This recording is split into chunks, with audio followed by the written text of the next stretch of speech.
यहाँ दोस्तों वीडियो को स्टॉप कर दिया गया है क्योंकि आप सब दोस्तों चैनल को सब्सक्राइब नहीं किए हैं, इसलिए जैसे ही दोस्तों आप सब चैनल को सब्सक्राइब करोगे फिर से दोस्तों चलने लग जाएगा। तो आगे का एपिसोड देखने के लिए चैनल को सब्सक्राइब ज़रूर करें। Thank you. क्योंकि ये सब मैंने खुद कभी नहीं सीखा है। मेरी पढ़ाई ना करने की वजह कुछ और थी। मैं आप सबको बता दूं कि मैं सिर्फ 10th पास हूँ।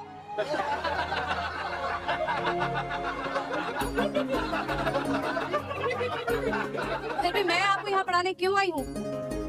मैं अपना अनुभव आप सबके साथ साझा करने आई हूँ। कुछ नहीं आते हुए भी अपना बिजनेस मैंने कैसे खड़ा किया उसकी कहानी मैं आप सबको सुनाऊंगी, ठीक है?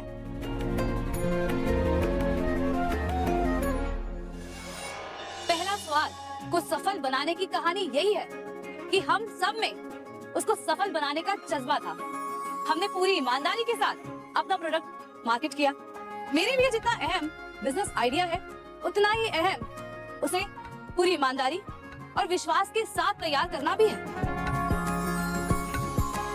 देखो बच्चों, अगर आपका लक्ष्य सिर्फ मुनाफा कमाना ही है तो बिजनेस अलग तरीके से किया जा सकता है। ज्यादातर हमारे प्रतिस्पर्धी ऐसे ही लोग हैं, लेकिन मैंने यही सीखा है कि अंत में आपकी सच्चाई, आपकी सोच और आपका अपने प्रोडक्ट पर भरोसा ही आपको कामयाब बनाता है।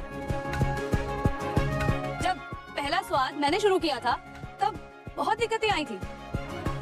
मेरे बिजनेस करने का तरीका बहुत अलग था।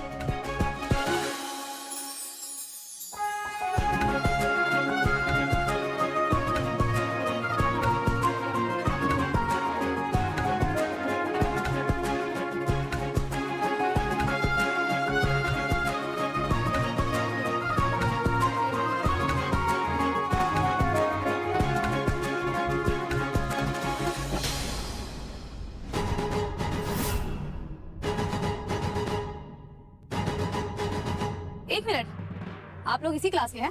हाँ? माफ कीजिएगा, आप क्लास के लिए लेट हो गए हैं। इट्स ओके मैम, आपकी क्लास इतनी इंटरेस्टिंग है भी नहीं कि हम इसे अटेंड करें।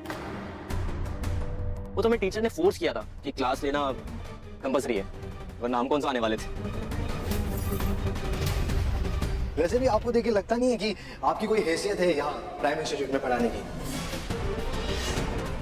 गलती से आगे हो गई, राइट? फनी। देखिए, अगर आपको मुझसे नहीं पढ़ना है तो कोई जबरदस्ती नहीं है, आप लोग जा सकते हैं प्लीज। हाँ तो बच्चों, मैं आपको यही समझा रही थी कि बिजनेस करने के लिए दो चीजें सबसे ज्यादा जरूरी हैं, वक्त की कद्र और लोगों की इज्जत करना। और अगर दोनों ही नहीं है आपके पास तो मैं आपको बिजनेस के बारे में क्या समझा सकती हूँ? आप जा सकते हैं। आप हमें क्लास से बाहर जाने के लिए कह रही हैं? हाँ, ये मेरी क्लास है। आपकी इच्छा नहीं है पढ़ने की तो मैं आपको नहीं रोक सकती। यहाँ वही रहेगा जो पढ़ना चाहता है। आप जा सकते हैं।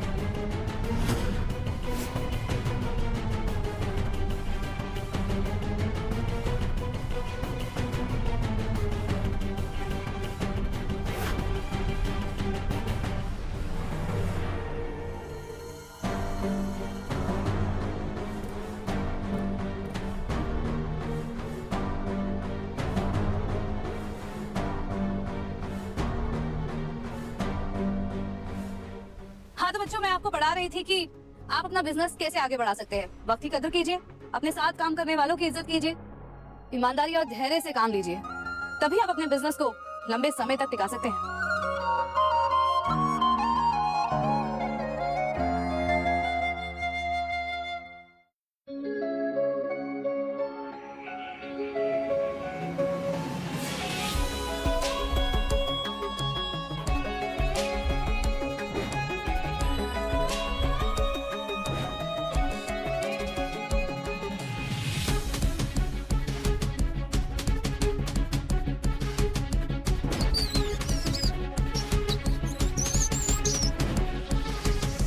आपने जो मेरा नुकसान किया है ना, मैं आपके खिलाफ पुलिस कंप्लेंट करूंगी। चुप नहीं बैठूंगी मैं, समझ गए?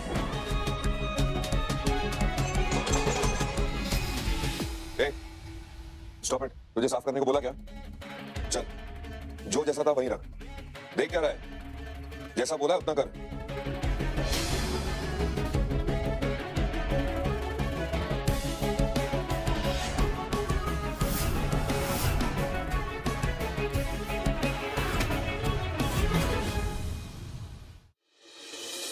मैम, आपकी जर्नी बहुत इंस्पायरिंग है, हम लोग बहुत इम्प्रेस हुए हैं। Thank you.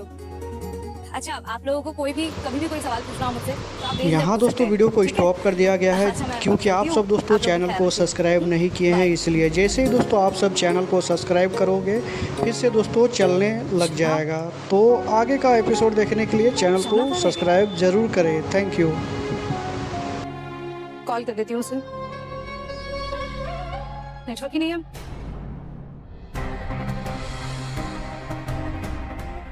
सुनिए, आपने ईशाना को देखा है? नहीं मैम। ठीक है।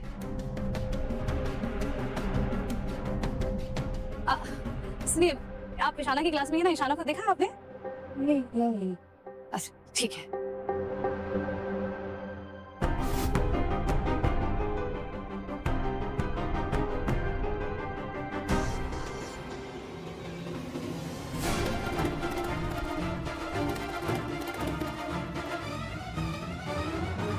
हम सॉरी मैम, हम बस सिर्फ छोटा सा हंसी मजाक कर रहे थे।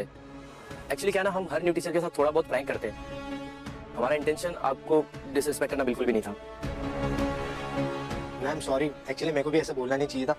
I am really so sorry. ठीक है, आइंदा से ऐसा मत करना। भी छात्र हो तुम लोग, बहुत कुछ सीखना है अभी। मेरे साथ जो किया ठीक नहीं किया, और आइंदा से किसी और लेक्चर में भी ऐसा मत करना। आप बिल्कुल ठीक कह रही मैम, आगे से ऐसा कुछ भी नहीं होगा। नहीं होगा। ठीक है, मुझे जाने दीजिए।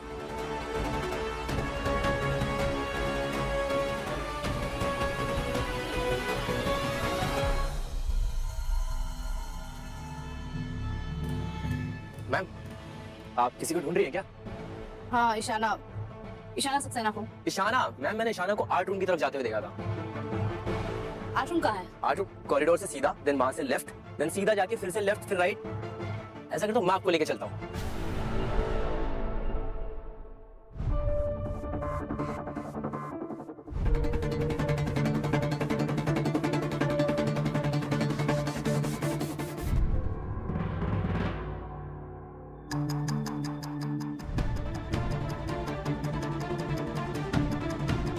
यहाँ? मैम, वो आगे से राइट में वहीं पे मिलेंगे। यहाँ? हाँ, ये एक्चुअली मैम, वो उस रूम के अंदर ना एक और रूम है, तो इशारा वहीं मिलेगा। मैम, मैं ले चलूं? नहीं, मैं चली जाऊंगी।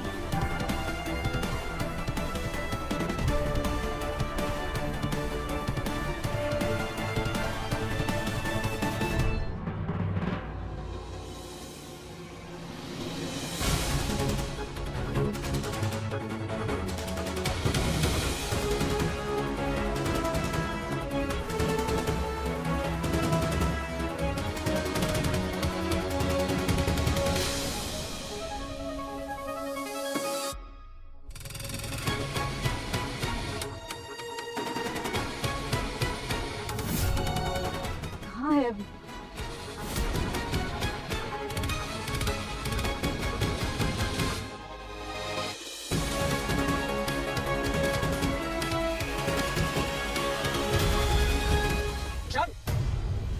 What is this behavior?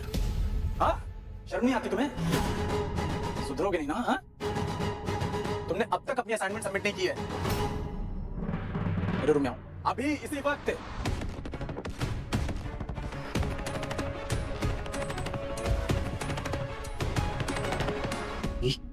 तुमने रूम लॉक नहीं किया क्या अभी तक? कब से वेट कर रहा था क्या बाहर आने का? भाई, मैं रूम लॉक करने ही वाला था, इतने में सर आ गए। अब अगर मैं तब लॉक करता तो मुझे देख लेते और शक मेरे पे ही जाता। तो अब क्या करें यार? हाँ, कैसे सबक सिखाई इस आंटी को?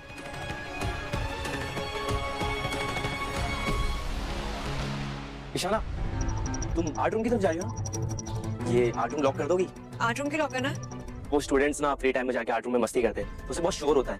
तो आर्ट रूम लॉक रहेगा तो ज्यादा अच्छा है ना? हाँ, तो तुम लॉक कर दो ना, मुझे क्यों बोल रहे हो? मैं कर देता, बट सर ने मेरे को बहुत अर्जेंट वर्क के लिए बोला है, तो अगर तुम कर दोगी तो ज्यादा सही रहेगा। प्लीज कर दो ना। यहाँ दोस्तों वीडियो को स्टॉप कर दिया गया है क्योंकि आप सब दोस्तों चैनल को सब्सक्राइब नहीं किए हैं, इसलिए जैसे ही दोस्तों आप सब चैनल को सब्सक्राइब करोगे फिर से दोस्तों चलने लग जाएगा। तो आगे का एपिसोड देखने के लिए चैनल को सब्सक्राइब ज़रूर करें। Thank you. अभी खुद फूल बनेगी।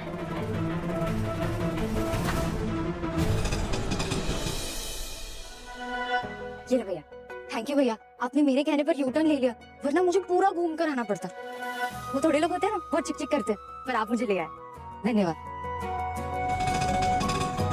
वो तो अच्छा हुआ मैंने ऑफिस में फोन करके पता कर लिया कि मासी ऑफिस में नहीं कॉलेज आई है। बस मासी निकल ना गई हो, एक बार कॉल करके पूछ लेती हूँ।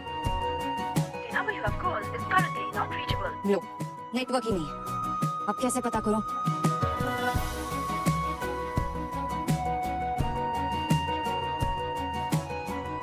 ये लो, ये तो मासी की गाड़ी है, मतलब मासी अब भी कॉलेज में है। चलो अच्छा हो गया।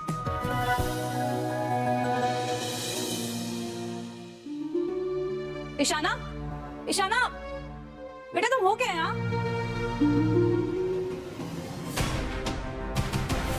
ईशाना तो यहाँ नहीं है,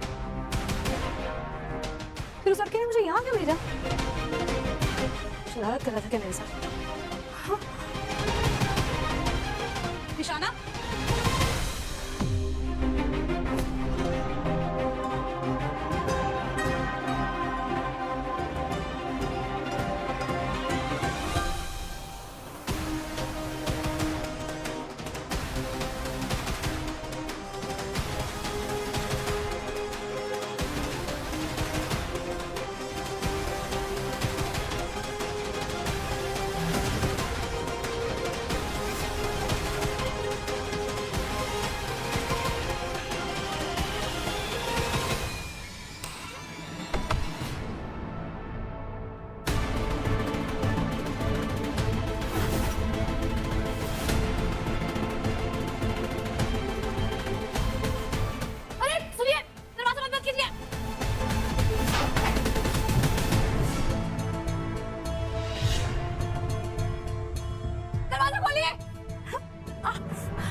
ईशाना, where were you?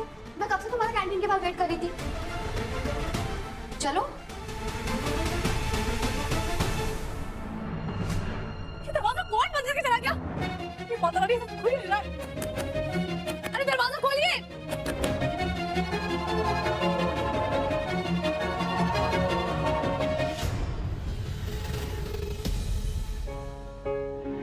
इतने बड़े कॉलेज में मैं मासी को कैसे ढूंढूंगी?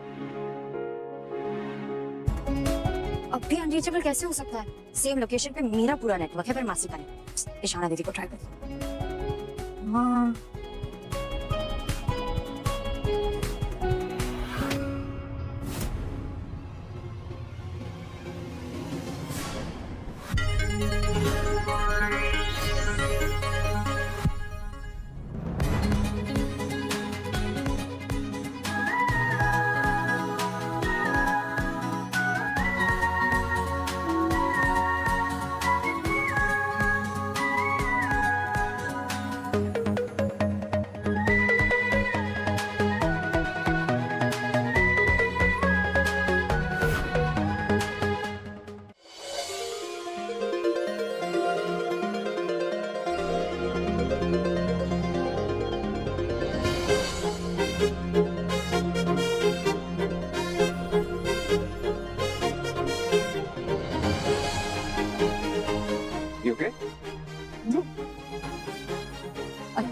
Thank you. वो मैं गिर जाती तो चल जाता, पर खाना आपने ये खाना बचा लिया।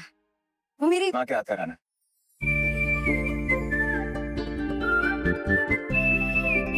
आपकी खुशी और इसकी खुशबू दोनों से लग रहा है कि आपकी माँ के हाथ का खाना। तो इसे मैं वेस्ट कैसे होने देता?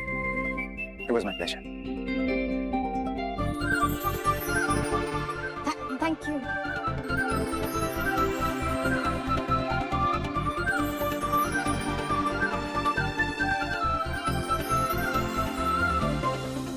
यार ईशाना, फेस पे स्माइलिंग नहीं दिख रही है। क्या हुआ? तुमने तो इतना रियस किया था, नर्वस हो गई थी क्या? सी किसी foot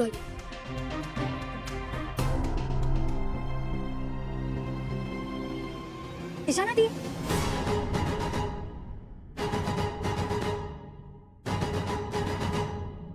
one second guys. What the hell Shubhi, यहाँ क्या कर रही हो तुम? मॉम भी सुबह आ गई और अब तुम इतना मुंह उठा के आ गई। नाती दादू क्या आने वाला है? कोई शादी हो रही है यहाँ पे? इशाना दी, आप इतना गुस्सा क्यों हो रही है? मैं तो बस ये टिफिन देने आई हूँ मासी को। ये घर पर भूल गई थी। वैसे आपको पता है वो कहाँ है? नहीं, घर चली होंगी शायद। वैसे भी लंच टाइम हो रहा है। नहीं नहीं हाँ नहीं दोस्तों, है। वीडियो मैंने को उनकी गाड़ी स्टॉप लेके कर पास दिया में गया है क्योंकि आप सब दोस्तों चैनल को सब्सक्राइब नहीं किए हैं, इसलिए जैसे ही दोस्तों आप सब चैनल को सब्सक्राइब करोगे फिर से दोस्तों चलने लग जाएगा। तो आगे का एपिसोड देखने के लिए चैनल को सब्सक्राइब जरूर करें। Thank you. फोन।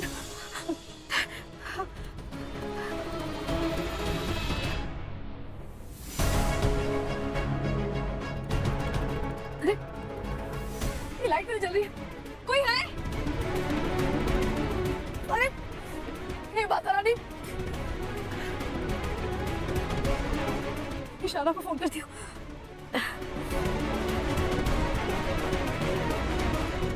फोन करने लगा। नेटवर्क ही नहीं है। फोन स्विच ऑफ हो गया होगा। होंगी कहीं, मुझे क्या पता है। वैसे भी वो कौन सा मुझे बता के सब करती है। मुझे ना कुछ तो गड़बड़ लग रही है शाना दी। आपने उनको आखिरी बार कब देखा?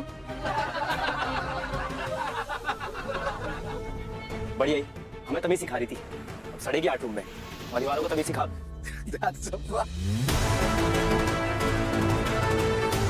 ये 8 रूम लॉक कर दोगी प्लीज प्लीज? हाँ हाँ ठीक है, करते रहो।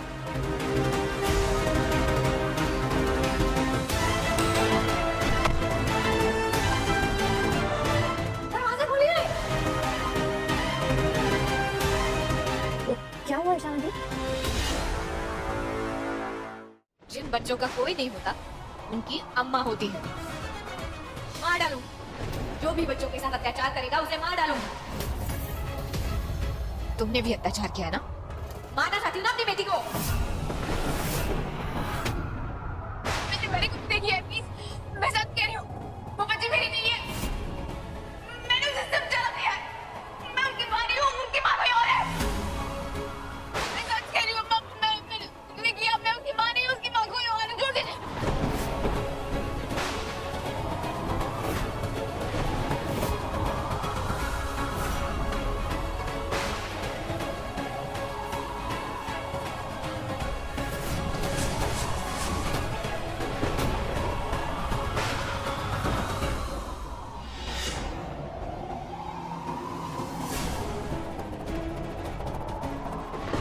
भैया थैंक यू सो मच। अरे आपने सचमुच मेरी बहुत मदद की। ये कुछ पैसे हैं, रख लीजिए। आपकी बेटी की स्कूल की फीस भरती हूँ। बहुत बहुत धन्यवाद मैडम, बहुत बहुत धन्यवाद। इसने बच्चे को जन्म दिया था पर वो बच्ची इसकी नहीं है, उसकी माँ कोई और है। ये क्या बोल रही थी जी? मतलब उस फाइल में जो लिखा है वो आधा सच है। ये पहले तो और उलझती जा रही है। तो कार्तिक जी का नाम कैसे था वहाँ? कैसे पता करूँ आखिर पूरी बात क्या है?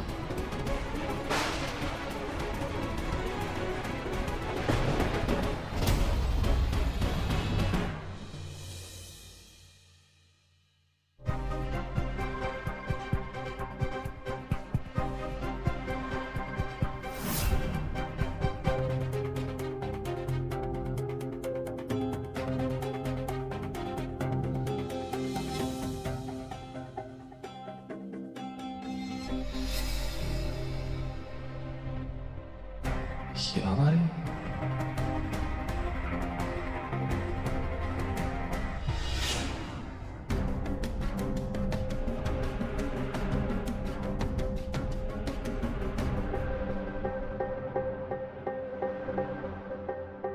Good morning. मैं तुम्हारे लिए कॉफी बना के लाती हूँ। प्लीज लक्ष्मी। हाँ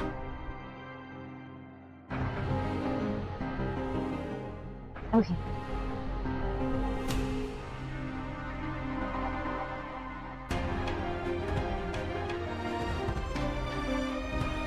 रात भर गायब थी और अब ऐसे बिहेव कर रही है जैसे कुछ हुआ ही नहीं। आखिर क्या छुपा रही है लक्ष्मी?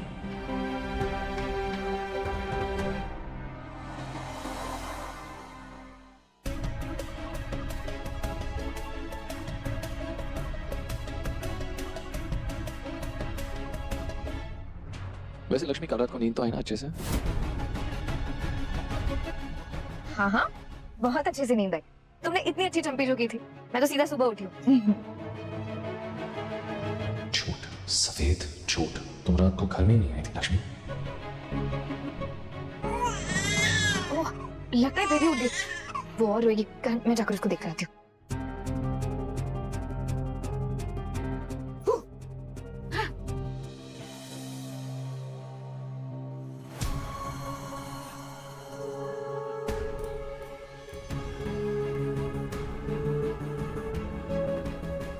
करण, तो मुझे कह रहे थे कि लक्ष्मी रात भर घर पर नहीं थी, फिर वो क्यों ऐसा कह रही है कि वो सो रही थी? क्या वो तुमसे झूठ बोल रही है? स्ट्रेंज। लक्ष्मी तुम्हें बिना बताए पूरी रात थी कहाँ?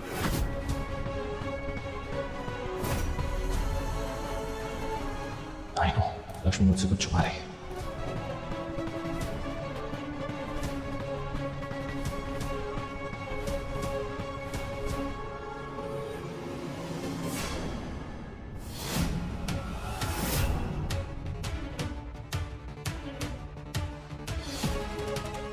माला दीदी, एक मिनट इधर आना।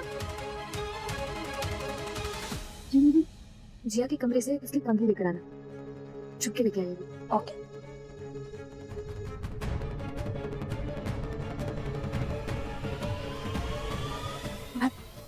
Thank you.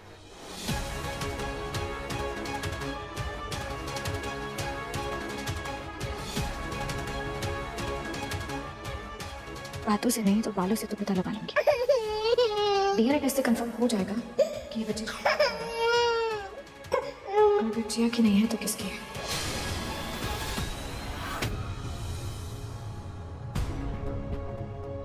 ये डीएनए रिपोर्ट अभी तक क्यों नहीं आई? अब तक तो आ जानी चाहिए थी। इससे मैं पता कैसे चलेगा वो बच्ची जिया की है भी या नहीं?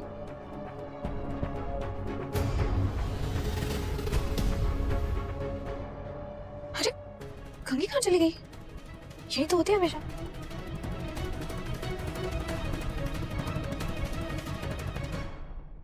क्या हुआ भाभी? हाँ, आप कुछ ढूंढ रही है? हाँ माला, पता नहीं मेरी कंघी मिल ही नहीं रही। कंघी कल मैंने आपको लाकर दी थी। मुझे लाकर दी थी मतलब? हाँ, कल जब आप हॉल में थी तो आपने कंघी मंगवाई थी ना, मैंने आपको लाकर दी थी। माला, तुम्हें मैंने जिया के कमरे में जाकर उसकी कंघी लाने के लिए कहा था।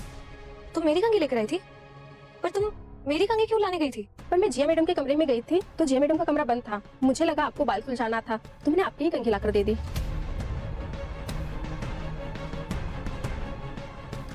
ऐसे में तो डीएनए रिपोर्ट सही से आएगी नहीं।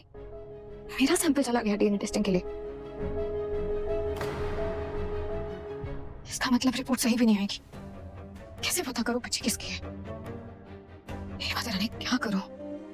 लक्ष्मी, वाह, कितनी ब्यूटीफुल लग रही हो यार। You know what? चल, अरे इतनी ब्यूटीफुल लग रही हो तो हमें टाइम स्पेंड करना तो बनता है। हम लोग बाहर जा रहे हैं अभी। कम लगाओ। कहाँ? लक्ष्मी, हम जा रहे हैं बाहर। बहुत ही प्यारी जगह पे एक प्यारा सा टेबल बुक किया है मैंने। हम जा रहे हैं वहाँ पे रोमांटिक डिनर के लिए। कितने दिनों से बाहर जाने की कोशिश कर रहे हैं, अब जाके फाइनली मौका मिला है। Let's go. मैं अभी कहीं नहीं जा सकती। क्यों? वो कुछ काम है मुझे, अब कहीं और जाना है, इसलिए अभी नहीं आ सकती। कहीं और? कहाँ? अगर तुम्हें लगता है कि मैं डिजर्व करता हूँ ये जानना तो तुम मुझे बता सकती हो। I'll be happy to know। ओह, श्वेता के यहाँ जाना है? तुम्हें क्यों नहीं बताऊंगी? उसका फोन आया था अभी थोड़ी देर पहले। लक्ष्मी, श्वेता के पास बाद में भी जा सकती परेशान सी लग रही थी वो, इसीलिए मैंने सोचा आज उससे मिल लूं। है। God, I'm so sorry। परेशान होती कुछ अगर इम्पोर्टेंट होगा तो मैं भी चलता हूँ तुम्हारे साथ। अगर तुम्हें हेल्प चाहिए होगी तो I'll be there। Let's go। नहीं, तुम क्यों आओगे मेरे साथ? मेरा मतलब है तुम्हारी कोई जरूरत नहीं है वहाँ पर। परेशान है वो करण, कोई ऐसी इमरजेंसी वाली बात नहीं है। मैं ना यूं गई और यूं आई, और अगर कुछ लगा तो तुम्हें फोन कर दूंगी। तुम फिक्र मत करो, ओके? कुछ नहीं होगा, अभी आइए।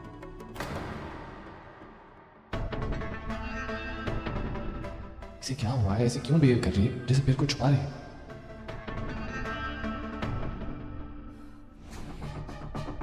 लक्ष्मी तो पीछे ही पड़ गई है। डीएनए टेस्ट के लिए सैंपल्स भेजो उसने, मेरी जगह अपना को भेज दिया। कुछ भी हो जाए उसे नहीं पता चलना चाहिए कि इस बच्ची को जन्म मैंने दिया है। हमें लक्ष्मी को रोकना होगा क्योंकि हमें उस बच्चे से पीछे छुड़ाना है। अगर मुझे पता होता ना तुमने पास्ट लाइफ में इतने कारनामे किए तो मैं कभी अपने पार्टनर घर नहीं चूज करता। मैं मुझे शर्म, तुम भी कोई दूध के धुले हुए नहीं हो, और अभी मेरा साथ देने के सिवा तुम्हारे पास और कोई ऑप्शन नहीं है। तो क्या करोगी तुम? मेरे पास एक रास्ता है। दादी घर पे नहीं है। अभी अभी करण को हैरान से कंफ्यूज सा दिखा है। लक्ष्मी घर से बाहर जाती हुई दिखी मुझे। अभी लगता है वो करण को फिर से झूठ बोल के बाहर गई थी। This is the right time. Lakshmi घर पर नहीं है। हमें अभी कुछ करना होगा। You're right.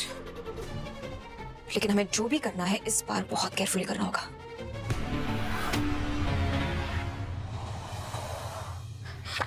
ऐसा कैसे हो सकता है डॉक्टर साहब? एक्चुअली मैं यहाँ पर आपको वही बताने आई थी कि जो भी सैंपल आपको मिला है टेस्टिंग के लिए वो गलत सैंपल है। यस मैडम, दोनों सैंपल मैच हो गए हैं। मतलब आप कहना क्या चाहते हैं? मैं ये कहना चाह रहा हूँ जो 2 सैंपल आपने भेजे थे उनके डीएनए मैच हो गए हैं। मतलब वो बच्ची उसी लेडी की है जिसका सैंपल आपने भेजा था। दोनों माँ बेटी है।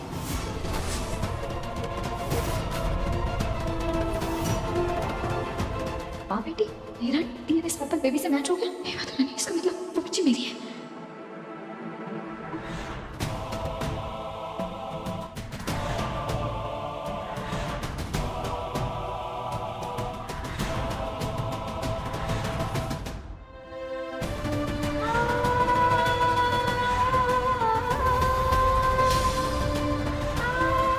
थारे चूहे पर बच्चा बोल रहा है इसकी कोख में। उन्हें मालूम है ये बच्चा आप दोनों का। मेरी बच्ची वो मेरी बेटी है, मैं सचमुच उसकी माँ हूँ।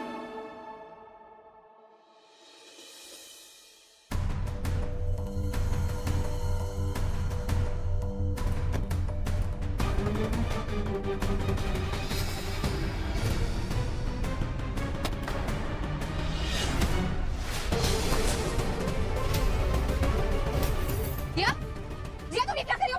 दिया, दिया, दिया, मेरी बच्ची को कहाँ ले जा रही हो तुम? दरवाजा खोलो।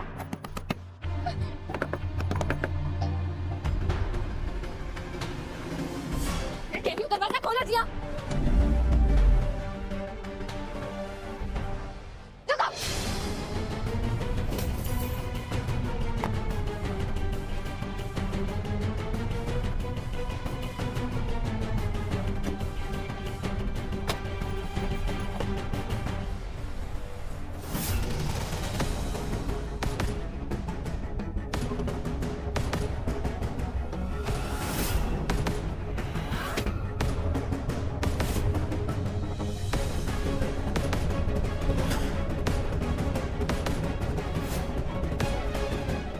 रुको। पता नहीं जी कहाँ ले गई मेरी बच्ची को।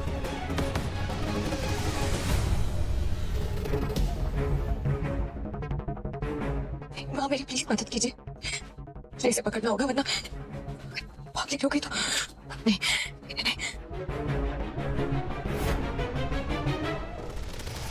अच्छा तो ये यहाँ है।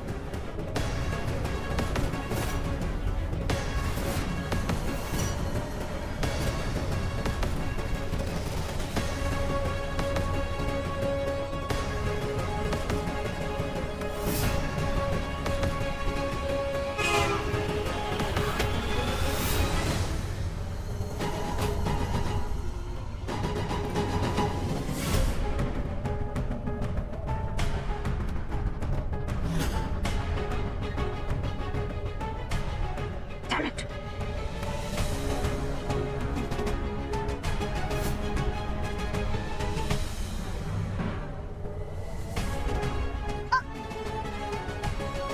पागल हो गए हो क्या? तुम मेरी बच्ची को मुझसे दूर नहीं ले जा सकती। तुम कहीं नहीं जाने दूंगी।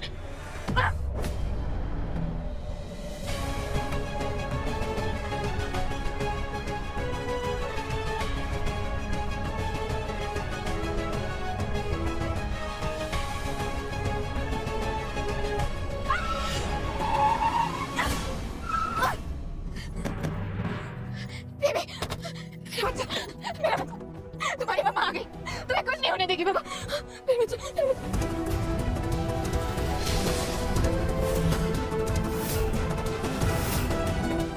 गया?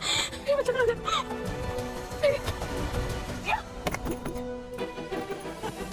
क्या दरवाजा खोलो।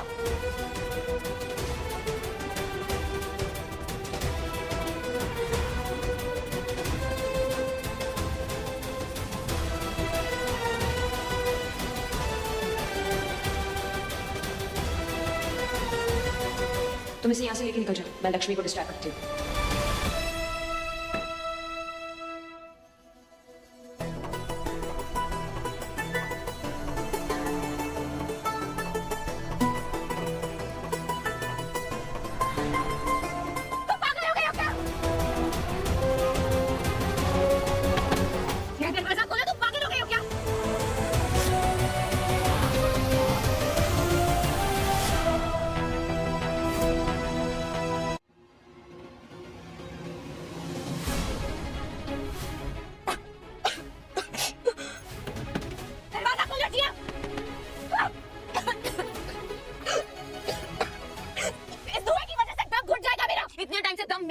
था तुमसे पीछा छुड़ाने के लिए, लेकिन चलो देर से ही सही, वो दिन आ ही गया। Good bye Lakshmi.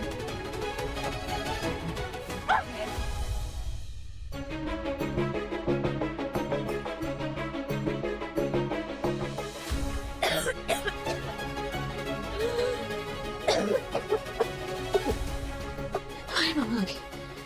अरे तुम्हारी मम्मा आ गई। कुछ नहीं होगा, कुछ नहीं होगा, कुछ नहीं होगा, कुछ नहीं होगा, कुछ नहीं, कुछ नहीं होगा।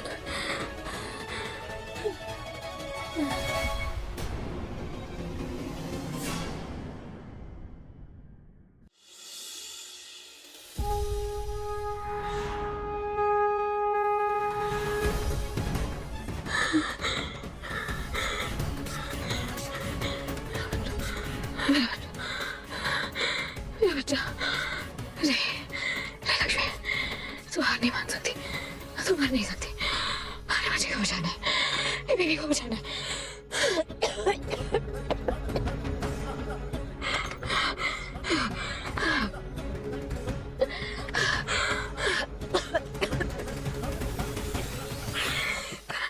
गलत नहीं सोना, माता रानी कोई तो रास्ता दिखाई।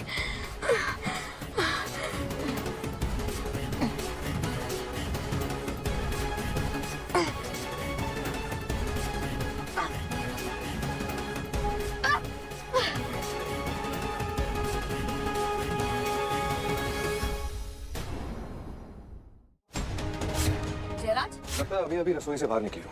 मुझसे टकराने की गलती मत करना। 2 दिन में पहला स्वाद को कड़वा घूंट बनाकर ना पिला दिया तो मेरा नाम जयराज नहीं। पहला स्वाद से खिलवाड़ मैं बर्दाश्त नहीं करूंगी मिस्टर जयराज, और मैं देखती हूँ कड़वा घूंट कौन पीता है। संभल के पिएगा। बाय बाय बेबी, मैंने तुम्हें जन्म दिया था और आज मैं ही तुम्हें यहाँ से लेके जा रही हूँ।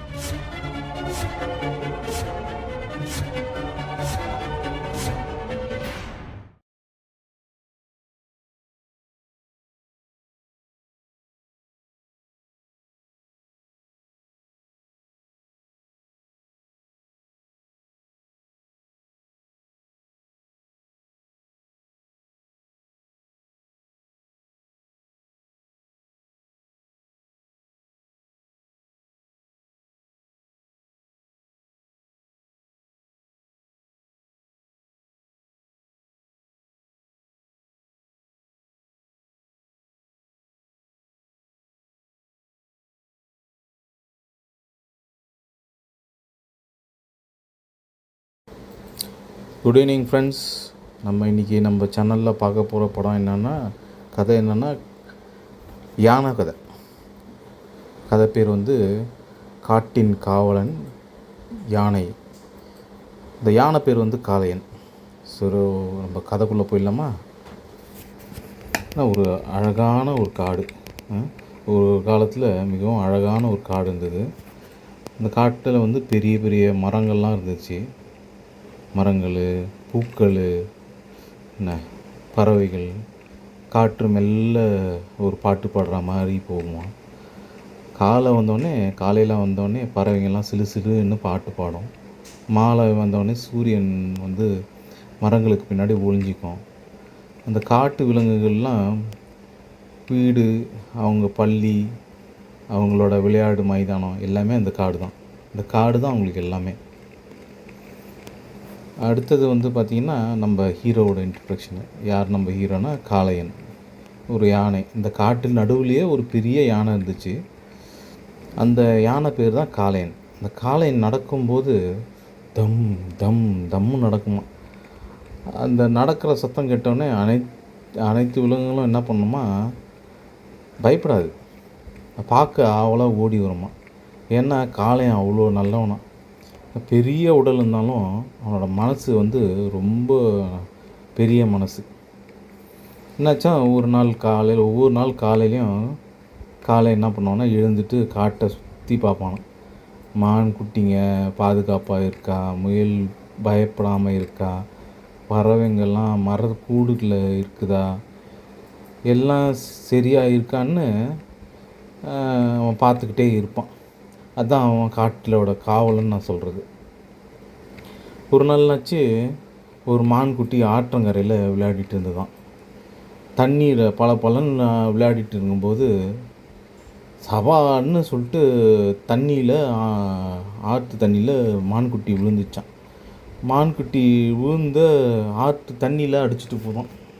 அடிச்சுட்டு போகிறப்போ அந்த மான்குட்டி வந்து அம்மா அம்மான்னு அழுவுதான், கூப்பிடுதான். இந்த அழுகு சத்தம் கேட்டு காளையன் திப்பு திப்பு திப்புன்னு ஓடியாந்து அந்த மான்குட்டியை தன்னோட தும்பிக்கையை நீட்டி மெதுவாக அழகாக அந்த மான்குட்டியை கரைக்கு தூக்கி வந்துட்டான்.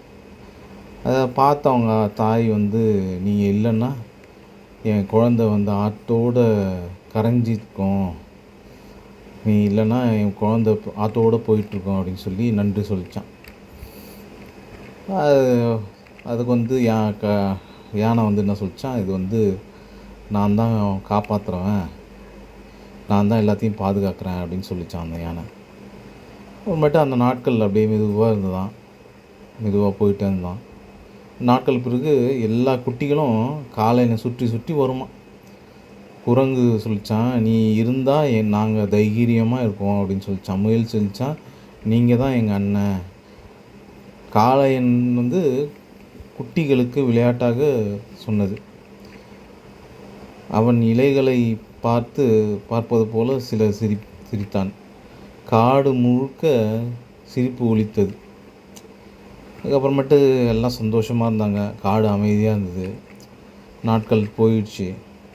அப்புறமா பார்த்திங்கன்னா சில நாள் கழித்து, சில மாதங்கள் கழித்து திடீர்னு ஒரு நாள் ஒரே சத்தம் காட்டில் டர் டர்ன்னு சத்தம். என்னடா அது புது சத்தமாக இருக்குன்னு பார்த்தா மரங்கள்லாம் வெட்டுறாங்க. மனுஷங்க வண்டியில் வந்து என்ன மரங்களெல்லாம் வெட்டி வெட்டி வெட்டி சாய்க்கிறாங்க. புது விதமான கருவிங்கள்லாம் எடுத்துகிட்டு வந்து மரங்கள்லாம் வெட்டி சாய்க்கிறாங்க. இந்த மரங்களை வெட்டுற சத்தம் கேட்டோன்னே விலங்குகள்லாம் பயந்து எங்கேயோ ஓடுதுங்களாம். என்ன மானெல்லாம் ஓடி போய் ஒளிதான், முயல்லாம் பொந்தில் போய் ஒளிதான். என்ன காளையன் வந்து அமைதியாக என்ன சொன்னான்னா, பயப்படாதீங்க, நான் உங்கள் கூட தான் இருக்கேன், யாரும் பயப்படாதீங்க, எங்கேயும் ஓடாதீங்க, தைரியமாக இருங்கன்னு சொன்னானா. அப்படி இதே மாதிரி தான் இருந்துச்சான். மனுஷங்களோட அட்டுழியம் அதிகமாகிடுச்சான். ஒரு நாள் என்னாச்சான், மனுஷங்க வந்து வேட்டைக்காரங்க என்ன பண்ணாங்களாம், காட்டுக்குள்ளே வந்து மிருகங்களை பிடிக்கிற கண்ணியை வச்சுட்டாங்களாம், ட்ராப்பு. அதாவது குட்டிங்கள்லாம் பிடிக்கிறதுக்கு, மிருகங்கள்லாம் பிடிக்கிறதுக்கு.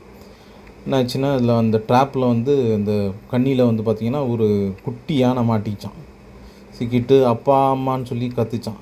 கத்துன சத்தம் கேட்டு காளையன் குடுகுடுன்னு ஓடியாந்து அந்த கண்ணியை பார்த்து என்ன இது இப்படி வச்சுருக்காங்கன்னு சொல்லி பார்த்து அந்த கண்ணியை, அந்த குழந்தைய காப்பாற்றி அந்த கண்ணியை வந்து காலால் மிதித்து உடச்சி, யானை காலோட எப்படி இருக்கும் அந்த யானை காலால் அந்த கண்ணியை மிதித்து உடச்சிட்டான்.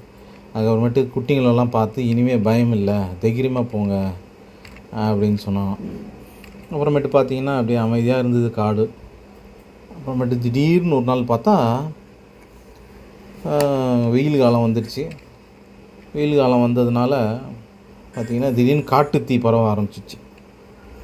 காட்டுத்தீனா வந்து மரம்லாம் எரியுது, புல்லுலாம் எரியுது, விலங்குகள்லாம் ஓட முடியலை, எங்கே போகிறதுன்னு தெரில, எங்கே பார்த்தாலும் நெருப்பாக இருக்குது. காளையன் மட்டும் தைரியமாக முன் வந்து ஆற்றுல தண்ணி எடுத்து தன்னோட தும்பிக்கையால் தண்ணியை உறிஞ்சி அந்த நெருப்பெல்லாம் அணைச்சிட்டே வந்தான். அவனால் மட்டும் செய்ய முடியாதுல்ல, அதனால் அவனோட ஃப்ரெண்ட்ஸு யானையெல்லாம் கூப்பிட்டு, எல்லா யானையும் கூப்பிட்டு உதவிக்கு வர சொல்லி ஒற்றுமையாக எல்லாரும் சேர்ந்து இந்த தீயை அணைச்சாங்க. என்ன அதுக்கப்புறமேட்டு அழகாக முடிவு வந்தது அந்த காட்டுத்தீ. காடு மறுபடியும் பச்சை பசேல்னு ஆகிடுச்சு. சில காலங்களில், சில மாதங்களில் விலங்குகள்லாம் காளையனை சுற்றி சுற்றி நின்றது. சிங்கம் தான் வந்து சொல்லித்தான். சிங்கம் வந்து சிங்கம் தான், நான் தான் காட்டுக்கு ராஜா, நான் தான் ராஜா அப்படின்னு சொல்லிகிட்ருக்கோம். ஆனால் சிங்கமே வந்து காளையனை பார்த்து, நீ தான் உண்மையான ராஜா, நீ தான் காட்டையாய காப்பாற்றுற அப்படின்னு சொல்லிட்டு சிங்கமே சொல்லித்தான் பெருமையாக. அதுக்கு வந்து காளையன் வந்து என்ன சொன்னான்னா, சிரிச்சுக்கிட்டே சொன்னானா, என்ன சொன்னான்னா, ராஜான்னா ஆட்சி செய்கிறதில்ல, மக்களை பாதுகாக்கிறது அப்படின்னு சொன்னானா. ஸோ குட்டீஸ், உங்களுக்கு இந்த கதை பிடிச்சிருக்குன்னு நினைக்கிறேன். என்ன பிடிச்சிருந்தா லைக் பண்ணுங்கள், சப்ஸ்கிரைப் பண்ணுங்கள், ஷேர் பண்ணுங்கள். இதே மாதிரி நான் இன்னும் நிறைய கதைலாம் போடுறேன் உங்களுக்காக. என்ன சப்ஸ்கிரைப் பண்ணுங்கள் மறக்காமல். உங்களுக்கு என்ன கதை வேணும்னு கூட கமெண்ட்டில் சொல்லுங்கள். அந்த அதே மாதிரி கதையை கூட நான் போடுறேன். பாய். காட்டின் காவலன் காளையன், யானை காளையன். ஒரு காலத்தில் பச்சை பசேல் என விரிந்த ஒரு அழகான காடு இருந்தது. அந்த காட்டில் மான், குரங்கு, பறவைகள், முயல் எல்லாம் சந்தோஷமாக வாழ்ந்தது. இந்த காட்டின் நடுவில் ஒரு பெரிய யானை வாழ்ந்தது. அதன் பெயர் காளையன். காளையன் பெரியவன் தான், ஆனால் அவன் மனசு ஒரு குட்டி குழந்தை மாதிரி. ஒரு நாள் மான் குட்டி ஆற்றில் அருகே விளையாடி கொண்டிருந்தது. திடீரென்ற சத்தம். அது தண்ணீரில் விழுந்தது. மான்குட்டி தண்ணீரில் விழுந்தது. அம்மா அம்மா என்று அழுதது.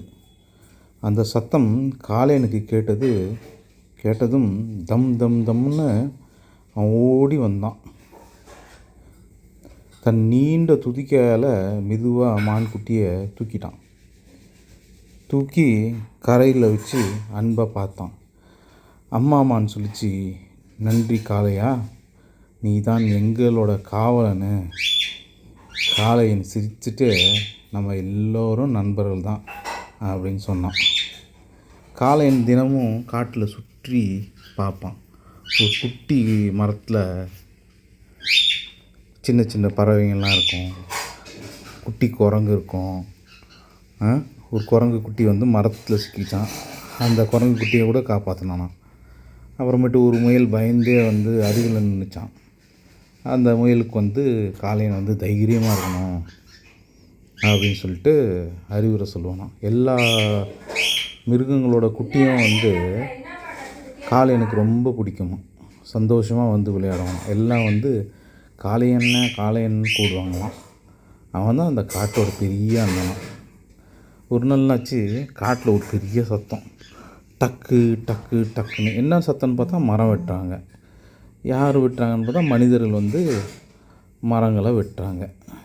விலங்குகள் எல்லாம் வந்து பயந்து ஓடுதான். பறவைங்கள்லாம் பறந்து ஓடுதான். மான் ஓடுதான். முயல் உறிஞ்சிக்குதான். காளையன் மட்டும் அமைதியாக நின்று இருந்தானாம்.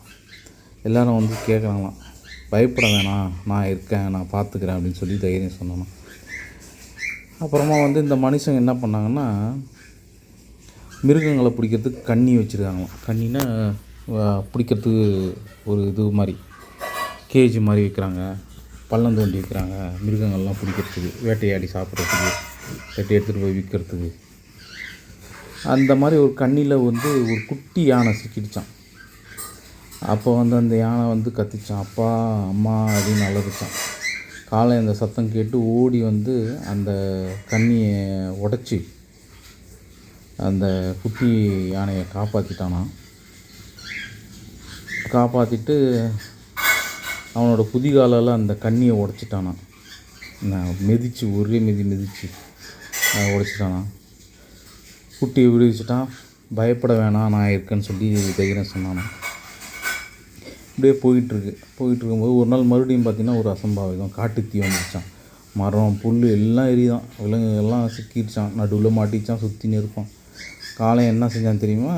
ஆற்றுலேருந்து தண்ணி எடுத்துகிட்டு வந்து அவனோட துதிக்கையில் நெருப்பெல்லாம் மேலே பீச்சு அடித்தானான். பீச்சு அடித்து எல்லா இதையும் வந்து நெருப்பையும் அணைச்சானான். மற்ற யானைகளும் அதே மாதிரி செய்ய சொல்லி உதவிக்கு கூப்பிட்டதுக்கு மற்ற யானைகளும் வந்து உதவி செஞ்சு நெருப்பு அணைச்சிட்டாங்களாம். காடு மறுபடியும் செழிப்பாகிடுச்சு. எல்லா விலங்குகளும் காளையனுக்கு நன்றி சொன்னாங்களாம். சிங்கம் சொல்லிச்சான், நீ தான் எங்களோட ராஜா. காளையனை சிரிச்சுக்கிட்டே சொன்னான், ராஜா என்றால் பலம் காட்டுவதல்ல, பாதுகாப்பது என்று காளையன் சொன்னானாம்.